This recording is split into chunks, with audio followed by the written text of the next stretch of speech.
No dia 26 de junho do corrente ano, uma notícia de acordo de associação entre os blocos econômicos União Europeia e Mercosul, divulgada pelo então presidente rotativo do bloco Mercosul, Maurício Macri, foi recebida com grande entusiasmo.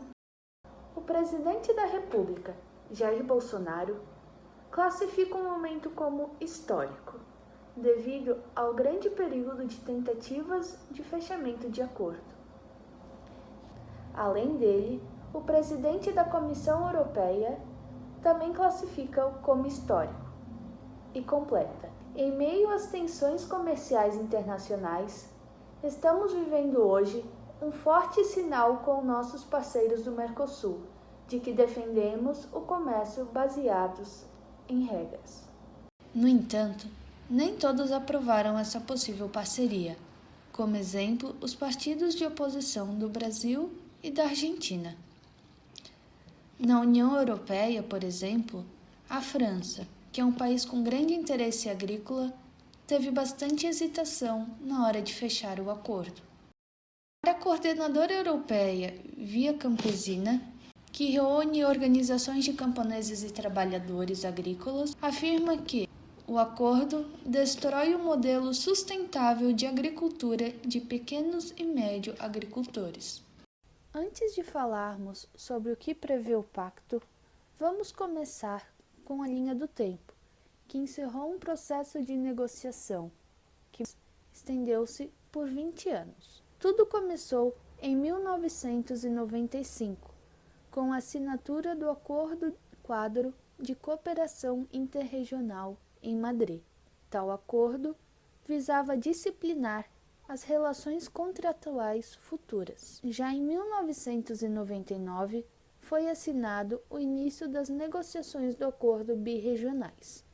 A assinatura do pacto para o Mercosul era vista com bons olhos, pois a União Europeia privilegiava as negociações com blocos regionais. No período entre 2000 e 2004, ocorreu a primeira fase de negociações, mas sem sucesso.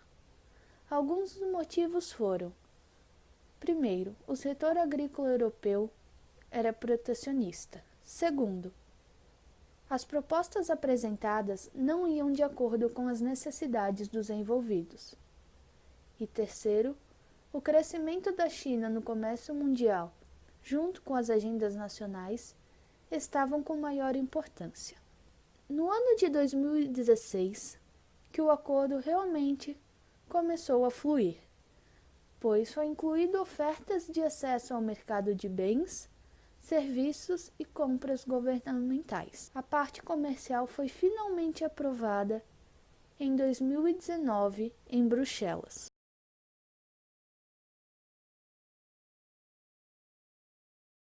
Para entender melhor como funcionará o processo de liberalização tarifária, é importante entender como funcionam hoje as tarifas existentes entre o Mercosul e a União Europeia.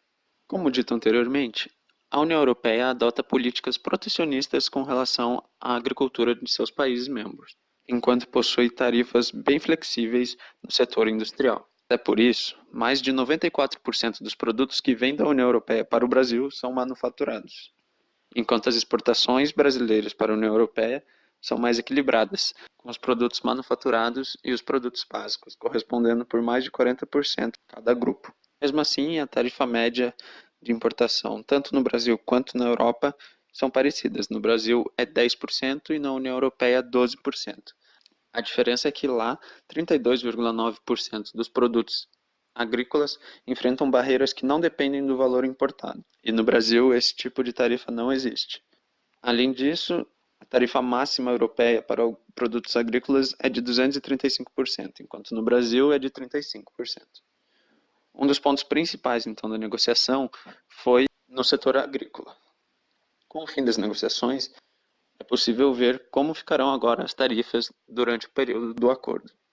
A União Europeia vai zerar tarifas de 92% dos produtos do Mercosul, enquanto o bloco sul-americano vai zerar os impostos de 72% dos produtos importados da Europa. No setor industrial, onde a União Europeia já não tinha grandes preocupações, ela vai gerar 100% dos produtos manufaturados brasileiros em até 10 anos, enquanto o Mercosul, que é mais protecionista nesse setor, por ter uma indústria menos potente, vai liberalizar 72% dos produtos industrializados europeus em 10 anos também e 91% em 15 anos. Existem alguns setores que merecem destaque, como por exemplo o mercado automotivo no Brasil. Os carros europeus, que hoje são taxados em 35%, verão essa tarifa cair para 17,5% em 10 anos e para zero em 15 anos. A intenção é que o longo prazo permita às indústrias dos países sul-americanos de se adaptarem para conseguir competir ao final desse prazo. Na carne, a União Europeia estabeleceu novas cotas livres de imposto ou com uma tarifa mais baixa para os produtos de carne bovina, suína e frango. E por último, o destaque fica também com o etanol, que teve sua cota livre de imposto aumentada para 450 mil toneladas para uso industrial e 200 mil toneladas para qualquer outro uso. Com a aceleração para a conclusão do acordo entre Mercosul e União Europeia, o Brasil visa estar se inserindo num programa de liberalização comercial presente hoje nos países desenvolvidos e nos países membros da OCDE. Alguns problemas na liberalização unilateral para os setores produtivos se devem ao comércio administrado agrícola proposto pela União Europeia e também pela lenta liberalização da indústria proposta pelo Mercosul, sendo esta última vista como um pagamento de entrada com viés protecionista. Pairam dúvidas na aprovação para alguns países europeus, que pesam interesses no setor agrícola e também se preocupam com o compromisso do Brasil em fazer uma questão de desenvolvimento sustentável e adesão ao Acordo de Paris, combate à exploração ilegal de madeira, compromissos de proteção aos direitos humanos e provisões para promover um papel para as populações indígenas.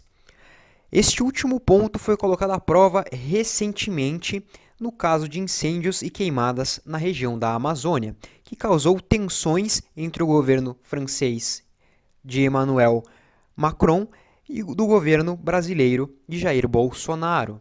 Esse caso foi abordado na cúpula do G7 recentemente, onde foi questionada a gestão ambiental do governo Bolsonaro. O término das negociações abre agenda para a realização de novos acordos comerciais presentes hoje na pauta brasileira, como o acordo com o Canadá, o acordo de livre comércio da Europa, com o Japão, com a Coreia do Sul e inclusive com os Estados Unidos. Porém, é preciso manter uma boa coordenação entre todos os acordos, para não beneficiar nenhum país em detrimento do outro e para não complicar os termos associados em cada um desses contratos comerciais. O acordo do Mercosul com a União Europeia vai trazer algumas vantagens, como, por exemplo, beneficiar consumidores que poderão vir a consumir uma opção maior de produtos com preços mais baixos. Também poderá gerar ganhos de eficiência de produção, pois é possível que o acordo colocaria uma competição maior entre os produtores, como, por exemplo, na compra de máquinas. E com isso, os insumos importados ficando mais em conta, pode haver um ganho no incentivo das exportações brasileiras. As possíveis desvantagens com esse acordo é que o Brasil continuará exportando bem primário e manufaturas de baixa tecnologia, importando produtos acabados de média e alta tecnologia. E alguns estudos indicam que a demanda por produtos manufaturados de média e alta tecnologia tende a crescer mais rápido do que a demanda por produtos primários e manufaturados de baixa tecnologia. E a partir do momento que nós importarmos mais produtos europeus do que eles importarão os primários brasileiros, isso poderá trazer uma tendência de déficit comercial. Outro ponto que vale a pena ser ressaltado é a burocracia interna. O Japão fez um acordo com a União Europeia, mas tem enfrentado alguns entraves internos que acabam dificultando a exportação. Assim, países vizinhos, como no caso da Austrália, com um sistema menos burocrático, acabam exportando mais. Esse caso serve de exemplo para o Brasil pensar melhor e lembrar que mesmo num grupo comercial como o Mercosul, haverá uma competição interna.